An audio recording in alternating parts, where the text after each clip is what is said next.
466 مرتبہ۔ اذان میں مؤذن 6 مرتبہ اللہ اکبر کہتا ہے اور دن میں 5 مرتبہ اذان دی جاتی ہے۔ 6 کو 5 سے ضرب دیں تو 30 جواب آتا ہے۔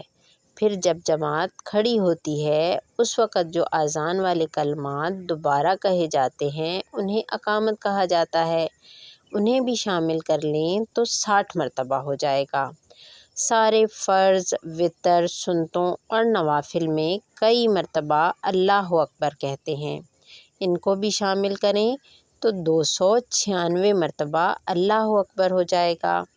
اسلامی تعلیم ہے کہ ہر نماز کے بعد 34 مرتبہ ہم اللہ اکبر کہیں۔ اگر اسے بھی جمع کر لیا جائے تو دن رات میں 466 مرتبہ ہم اللہ اکبر، اللہ سب سے بڑا ہے کہہ کر اللہ تعالیٰ کی بڑائی بیان کرتے ہیں۔ اسی طرح بچے کے کان میں اذان اور اقامت کہی جاتی ہے۔ جانور کو ذبح کریں اس وقت بھی اللہ اکبر پڑھا جاتا ہے۔ دونوں عیدوں میں سب سے زیادہ اللہ اکبر پڑھا جاتا ہے۔ یہ بار بار اللہ اکبر ہم سے اس لیے کہلوایا جاتا ہے کہ ہمارا دل اللہ تعالیٰ کے بڑے ہونے کو قبول کر لے۔ ہم اللہ تعالیٰ کے مقابلے میں کسی اور کو بڑا نہ سمجھیں بلکہ صرف ایک اللہ کو بڑا سمجھیں۔